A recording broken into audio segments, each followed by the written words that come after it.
إن المبذرين كانوا إخوان الشياطين وكان الشيطان لربه كفورا. قال رسول الله صلى الله عليه وآله وسلم: صوتان ملعونان في الدنيا والآخرة، أو كما قال النبي صلى الله عليه وآله وسلم. قابل قدر اساتذہ کرام اور رفقائے کرام، اللہ تعالیٰ کی توفیق و رحمت سے نیا آپ کے سامنے 2 سے 3 باتیں جو ہیں وہ 14 اگست کی شریف حیثیت کے متعلق کرنا چاہتا ہوں. اللہ سبحانہ و تعالیٰ نے قرآن مجید میں فرمایا کہ ان المبذرین کانوا اخوان الشیاطین، اور آپ علماء کی جماعت بخوبی واقف ہے کہ 14 اگست کے دن پاکستان کی دور و دیوار کے اندر جس دن کو منایا جاتا ہے، انتہا کی فضول خرچیاں، یہ جشن، یہ کانفرنسیں، دیگر جتنے بھی امور ہوتے ہیں، ان تمام کے اندر فضول خرچیاں اور اللہ سبحانہ و تعالیٰ کی حدود جو ہے وہ پامال کیا جاتا ہے. یہ شیخ ابن باز رحمۃ اللہ علیہ تعالی فرمایا کہ جہاں تک حب الوطنی یا قومی دن منانے کا تعلق ہے، یہ تمام چیزیں جو ہیں یہ بدعات ہے. اور بدعت نبی صلی اللہ علیہ وسلم نے فرمایا: کل بدعت ضلالہ وکل ضلالۃ فی النار. اور شیخ ابن عثیمین رحمہ اللہ تعالی فرماتے ہیں کہ یہ جو ایام ہے یہ کفار کی مشابہت ہے.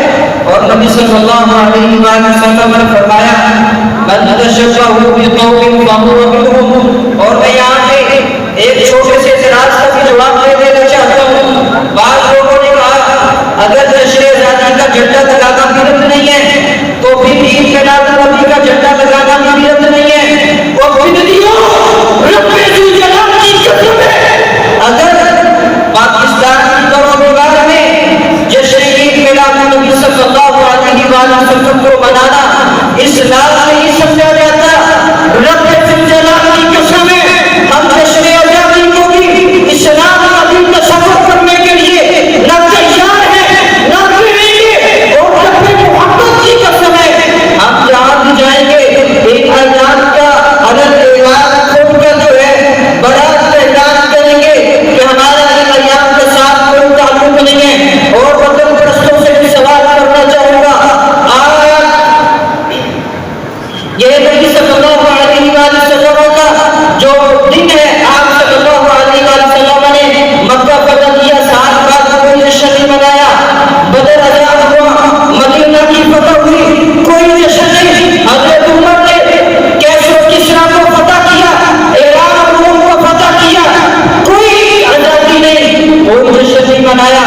میں یہاں پہ سوال کرنا چاہتا ہوں وطن پرستوں سے کہ آؤ جو زندہ رہے دلیل پر، جو مرے دلیل پر، ہاتھ برہانکم ان کنتم صادقین. اللہ کی عزت کی قسم ہے یہ جو تم اعلان کرتے ہو کہ ہمارا جینا اور مرنا دین کے لیے، دل دیا ہے جان بھی دے دیں گے اپنے عزیز کے لیے.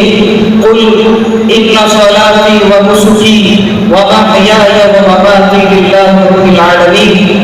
اللہ کی عزت کی قسم ہے ہمارا جینا، ہمارا مرنا، ہمارا یہ جتنا بھی زندگی کا ایک عمل ہے یہ اللہ وحدہ لا شریک لہ کی ذات کے لیے ہے. اور انشاءاللہ العزیز جب تک ہم زندہ رہیں گے ہم سنت کا دفاع کرتے رہیں گے، بدعات کا رد کرتے رہیں گے. اللہ تعالیٰ کی عزت کی قسم ہے جہاں بھی گئے، جس وقت جہاں بھی اللہ نے چاہا، ہر وقت، ہر جگہ، ہر جگہ ہم توحید و سنت کا دفاع کریں گے، بدعات کا رد کرتے رہیں گے.